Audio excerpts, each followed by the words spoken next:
Colts, Rams, 4:05 p.m. Logan, another afternoon game, but this time at SoFi Stadium. I am very excited Woo. for an exciting game. Like I know the Chiefs and the Ravens play at the same time, but this is also a 3-0 and a 2-1 team versus 2-1-2 teams. So I would say this is the game to watch. This is the game of the week. What say Very you? easily could be 2 3-0 teams as well. Oh I my mean, the God. Rams, for all intents and purposes, easily they should have won that game still Should have. against the Eagles. Yeah. That's a big So, reason why I'm scared too. Sean McVay doesn't blow leads, and I feel like when he blows a 19-point lead, man, their team's going to be ready when it comes the following week. So, little scared. I'm a little scared. I haven't even had time to think about what the score predictions are going to look like. So, I'm going to say it off the top of my head, mm. depending upon how I feel after we make some good points in this episode. So, um, but what are you looking for, man? I know, like I said, we're going. This is probably the best team that we've played outside the Broncos this season. A 2-1 team led by Matt Stafford, Puka Nakua. I know Devontae Adams has a hamstring injury. He did not participate 3 games in a row or 3 practices in a row, but McVay Yeah. said he will probably play. So they have some dudes, man. They've got some dudes. What do you see the Colts need to do here to get a dub? Well, I think first things first. Daniel Jones, once again, Mr. Indiana Jones, that Mm, is, better known by. He's got to have a competent game again. We talked about it for last week. He doesn't have to come out and be Peyton Manning. He just needs to go out there and be efficient with the ball. Don't turn the ball over and hand the rock to the hottest running back in the National Football League right now, Mr. Jonathan Taylor, looking like it's 2021 all over again. It's I giving know. me 2021 vibes. So, yeah, he doesn't have to do too much, but he definitely needs to be efficient, needs to be a game manager, and we don't want to start to see any of Danny Dimes from the New York Giants start to creep in. Let's continue to be efficient, continue to run the offense with poise because the Rams offense or the Rams defense rather is going to get after him. I mean, they can get after the quarterback. They got a great defensive line. A lot of young Phenomenal. guys over there that are hungry and ready to make a name for themselves in the league. Few of them already have. So, yeah, I think that's going to be test number 1. And then I would say on the defensive side, man oh man, Lou Anarumo is going to have to scheme up an absolute beauty of a game Mhm. plan with the injuries that the Colts have in the secondary because Puka Nakua, the last time the Rams played the Colts inside Lucas Oil Stadium, Puka Nakua absolutely feasted. I Mhm. mean, that was his As a rookie rookie. season. Yeah. Yeah, and then you got him, and if Devontae Adams is even 70 to 80%, right? Like he can cook. Like he's gonna cook you. Yeah. So that's gonna be a little scary. So yeah, I think it's gonna have to come down to an absolute masterclass from Lou Anarumo scheme wise on the defensive side to maybe throw a couple things that the Rams haven't seen yet at Yep. them. Because personnel wise, I just don't know if the Colts can match up in the secondary with the Rams offense. Matt Stafford, Hall of Fame quarterback. What do you do with Hall of Fame quarterbacks? You got to try to find a way to make them uncomfortable. They've been in the league for 15 plus years. They've seen everything that they can. But you just got to go back, see what they struggle with. And Lou Anarumo played this team, right? He was the Bengals defensive coordinator during the Super Bowl against the Rams. Hmm. He held the Rams until the last drive, so he did a really good job. I think he can understand, Stafford's tendencies. And you're right, the defensive line, and that's kind of my biggest takeaways too, is defensive line. Braden Fisk, Jared Verse, Kobe Turner. They're very good. They're very young. They Hmm. have young ascending corners as well on that team. So um, Colts have to show up. We're going to be without Alec Pierce and Matt Gonzalez on offense. So Dalton Tucker Mm. is going to step right in, next man up, Tony Dungy mentality. Adonai Mitchell. This is your chance, man. You want to prove it. You had a great offseason, Yeah. great training camp. Reggie's been talking a lot of good stuff about you. Like, now's the time to show up and show out when your team needs it most, right? Next man up kind of mentality. And then I talked about it too in the game against the Broncos. I told you the team that was going to commit the least amount of turnovers, the quarterback that was going to commit the least amount of turnovers is going to win that game. And Bo Nix threw a pick, led to the Colts inevitably coming back and winning that game on a game-winning field goal. I think it's the same thing here. You can't make mistakes when you got Hall of Fame level quarterbacks on the opposing Yeah. team and you're out Kenny Moore, you're out Mac Gonzalez, you're out a bunch of players, impactful players for your team. Hopefully, Mike Hilton steps in, Adonai Mitchell Yeah. steps in, Dalton Tucker steps in, and they have a phenomenal game. But like you said, and I think you hit the nail on the head. Like Lou Anarumo, this is going to be a tough task against two All Pro wide receivers, a Hall of Fame level uh, quarterback, and then also a Hall of Fame level coach. Sean McVay is an offensive guru. I talked about this too, Logan, in the last episode. If I'm Sean McVay, I'm seeing Cam Ward complete 90% of his passes over the middle of the field when the linebackers Mm. are in coverage. I'm noticing those things. Yeah, So it's Zaire scary. Yeah. Franklin, exactly. Baki, Zaire Franklin, McGrone, like you guys need to come to play too. So it's gonna be a collective effort. It's the toughest game that we've played thus far. This is really if the Colts can at least stay in it, I feel really good about this team, knowing that they're not Yeah. pretenders. But if this kind of gets out of hand and it gets out of hand early, this is going to be a tough loss, in my opinion. So you got to Yeah. keep it close. Yeah, and to your point with the turnovers, I wanted to pull up. I made a quick graphic of just like some of the stats between these two teams, the tail of the tape, so to speak. Yeah. But so I'll pull that up here in a second. But the Colts, that's been a recipe for success for them so far. Is they're winning the turnover differential battle almost every single game. They're Hmm. first in the National Football League, as I'll show you on this graphic. They're first in the National Football League in turnover differential, +5. So like if you don't turn the ball over and you force the other team to commit turnovers, you're gonna win in the National Football League. It's not rocket science. Math. Yep. It's freaking math. Yeah. And Matthew Stafford has been known throughout his career. He's a guy who he'll give you a couple. He Hmm. will throw some interceptions. Like, yes, Gunslinger.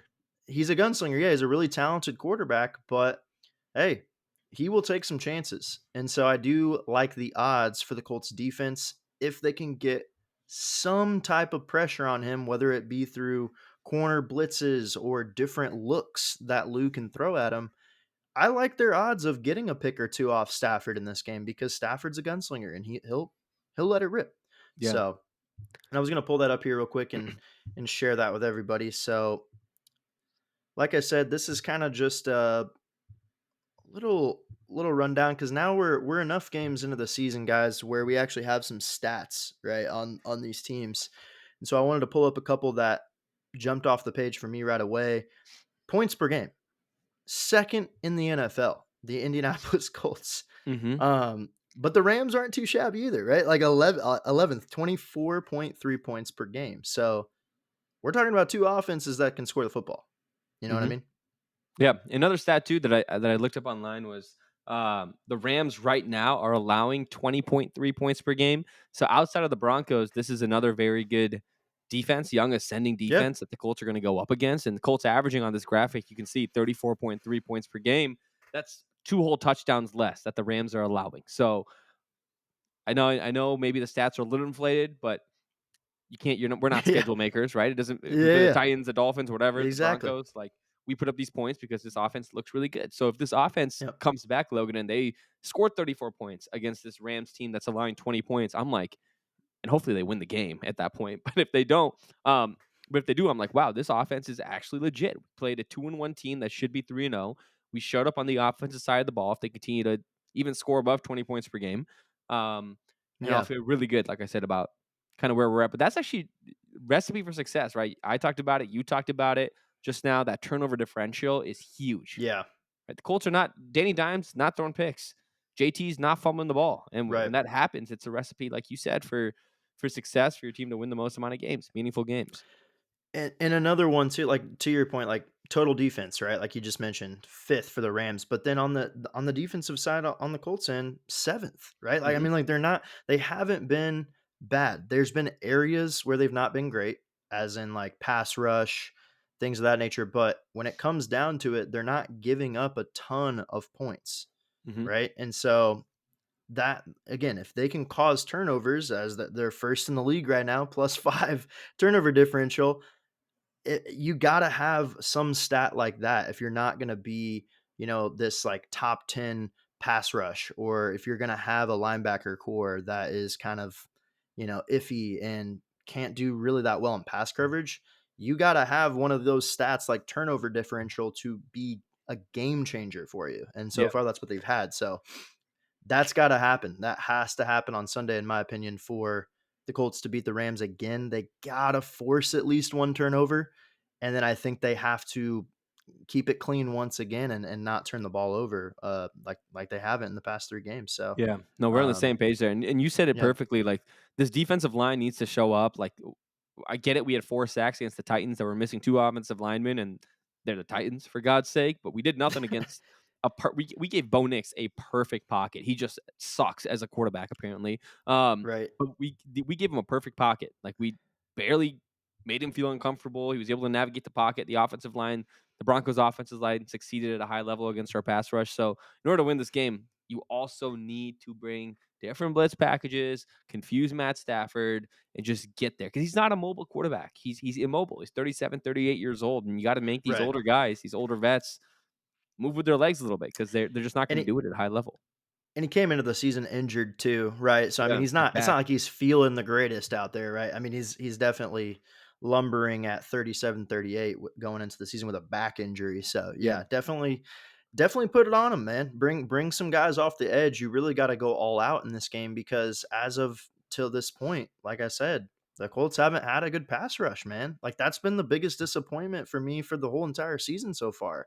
Has been, man, where is the pressure on the quarterback? Like why yeah, can't it just seems like every time quarterback just has all day to step back yeah, and just dink and dunk over the middle like you said. So, yeah, gotta really find a way to cause pressure if the front four is not getting to the quarterback. Like it's just exactly. at the end of the day, you gotta find a way.